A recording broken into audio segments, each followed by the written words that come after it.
السلام عليكم.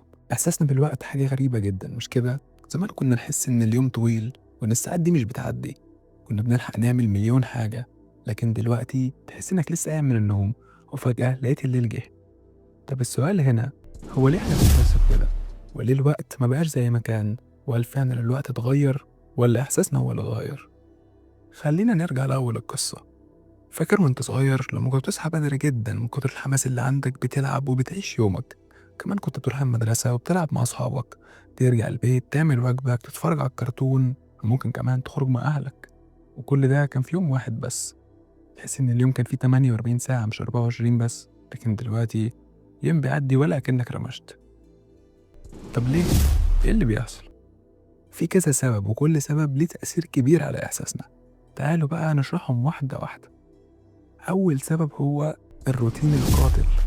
عارف لما كل يوم يبقى شبه اللي قبله، بتصحى بتروح شغلك أو كليتك، ترجع البيت تاكل وتنام، الدماغ بتبدأ تعمل الأيام دي كأنها نسخة مكررة.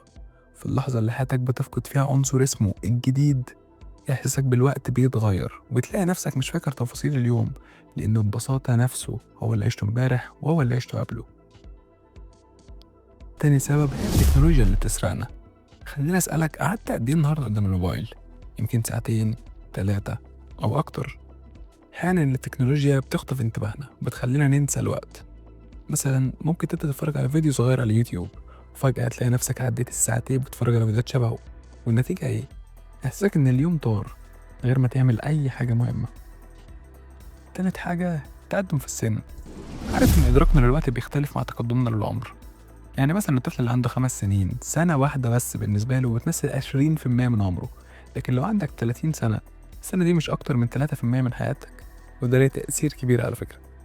كل ما بنكبر الوقت بنحسه بيمر أسرع لأن حياتنا بقت مليانة ذكريات وأيام متشابهة. خليني أحكي لكم عن واحدة من أغرب الظواهر الكونية، هي اسمها الثقب الأسود. دي حاجة أكيد كلنا عارفينها. مثلا في سنة 2019 حصلت لحظة تاريخية. العلماء قدروا لأول مرة يصوروا صورة فعلية لثقب أسود باستخدام التلسكوب. الصورة دي كانت عبارة عن حلقة مضيئة حوالين دايرة سوداء تماما، وده اللي بنسميه النقطة اللي لو أي حاجة عدتها حتى الضوء مش ممكن ترجع.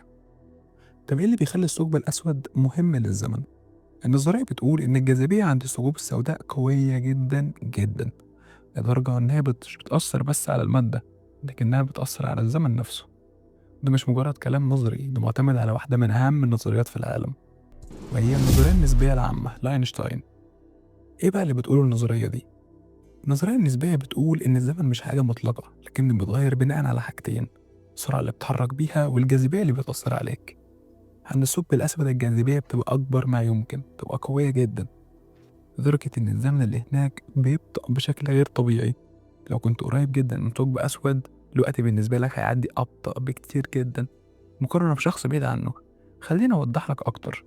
في فيلم انترستيلر اللي اعتمد على نظريات حقيقية، كان في كوكب قريب جدا من الثقب الأسود. الكوكب ده كان قريب جدا لدرجة إن الساعة الواحدة بتساوي 7 سنين على الأرض.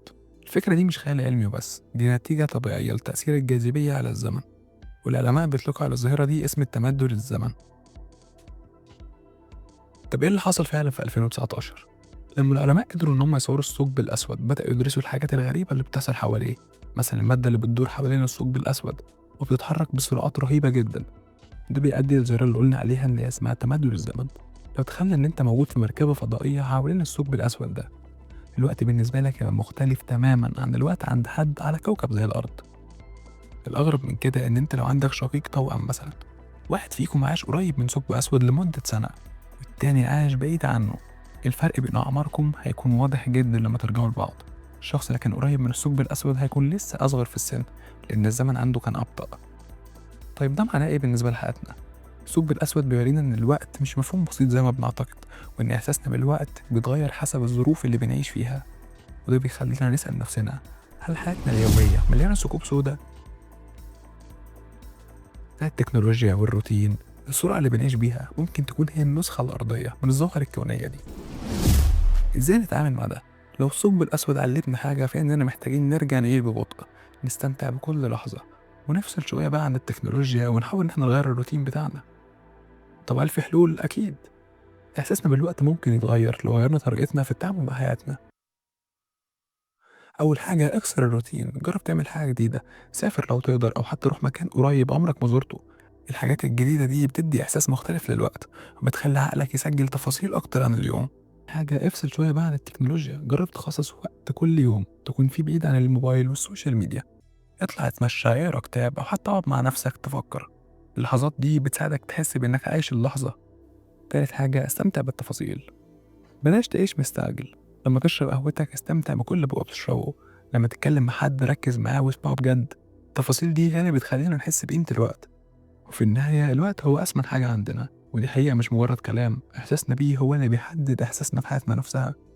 لو حسيت إن وقتك بيجري من غير ما تستفيد خد خطوة وابدأ غير روتينك بسرعة. وكل لحظة استثمر فيها إنك تعيش حياة تستاهل. قولولي في الكومنتات إيه أكتر حاجة بتحس إنها تسرق وقتك، وإيه الخطوة اللي ناوي تبدأ بيها عشان تحس بالوقت من الجديد. وبس كده، كان معاكم أنس أحمد، ودي فضفضة.